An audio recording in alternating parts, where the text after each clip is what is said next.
Well, good afternoon. I'm here with Dave Carter, who's the chair of the Spatial Planning Group of the Greater Birmingham and Solihull Local Enterprise Partnership. Dave, you've been involved with the development of a spatial framework. Can you tell me a little bit more about that role and what it involves? Yeah, sure.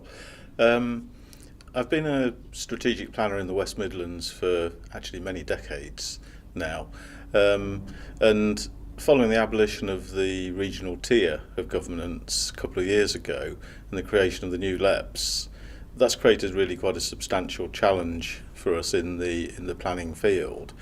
So I joined the LEPs planning group from the outset, and I actually lead the work on producing this strategic spatial planning framework for the LEP. And that started in earnest about 18 months ago, and now we've just produced the first version of the plan. So it sounds like you've been on quite a journey. Can you maybe tell the audience a little bit about that journey and the kind of tools and techniques that you've used to get to where you are now? Okay. Well, we've seen a dramatic reduction in capacity in the public sector with the recent cutbacks, and that's probably particularly focused even more in strategic planning than in some other areas. So that's been a challenge in itself. And then we've also had changes to the planning system, so we've had the implications of the National Planning Policy Framework and the requirement that sets out for objectively setting development needs in an area, and the new duty to cooperate. I think it's taken some time for that to bed in. So we've now really had to approach the spatial plan in a completely different way to other planning in exercises that I've been involved in. And I think now the key thing that's stronger is collaborative working. And I think that's been carried out in two ways, really. Firstly, from the local authority side, which is where I'm employed, we're now looking at informal and voluntary collaboration between the authorities rather than the sort of the statutory coercive joint working that took place under the regional system.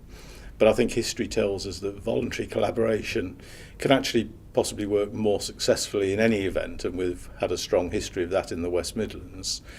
And then secondly, we've had much more collaborative working across sector, and I think for the first time that I can remember in my working life, we've given lead roles in some of the work to people from non-local authority sectors, private sector and other areas too.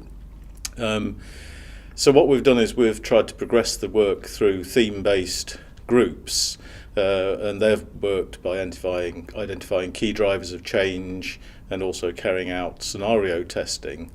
Those have drawn on the expertise of the participants that we've had in there, and they in turn have brought expertise on other approaches like ecosystem thinking, and we use the Roofopoly game to look at urban fringe pressures. So I think the process we're using is sort of engaged in a series of conversations to take this forward. The initial draft plan that we produced is also very concise, and it's got three basic elements. First one, we've identified a series of strategic objectives and strategic policies. The second element is simply mapping basically the emerging plans across the LEP area. And then the third element is consideration of the broad scale and distribution of growth. I think the other key departure from traditional plans is that we envisage this as a continual process. So we've produced the first draft version. The next more serious, really final draft, if you like, will be produced around the end of the year. And then after that, we want to have an annual refresh process. And I think that that's completely different to the sort of traditional style of plans where we write a long document and it goes on a bookshelf for a few years. Conceptually, we've tried to come up with an integrated approach to putting the plan together, and the idea of trying to create an integrated space for the plan to be developed and expressed, really specifically trying to move out of the sort of the usual traditional silo thinking. This is really very much thinking outside the box. Normally such approaches like this encounter sort of hurdles or opposition. Were there any sort of major obstacles that you've had to overcome or hurdles? obviously, to get through this way of thinking? Well, I think as I said earlier, the resources is the greatest obstacle that we've had to overcome, and really the approach that we've put together is trying to tailor an approach to suit the sort of capabilities that we perceive that we have. And we've actually engaged with a lot of very expert people in the process. So, I mean, I think time will tell if it proves to be a success, but it's a new way of putting a plan together, and hopefully it will sort of tick all the right boxes. And from your perspective thus far, as you said, it's an ongoing process, but what's been the key lessons that you've learnt really so far in this? Well, one of the things that the LEP's quite difficult with is the geographies that we've carried out, and I think that if you look at the geography of the Greater Birmingham Solihull Lek, it doesn't sort of immediately leap out as being the most obvious sort of geographical area to look at. But we're not planning in an island, and we're actually hoping really that adjoining LEP areas will embark on a similar process, and our plan will be a basis for sort of entering into conversations with those adjoining areas.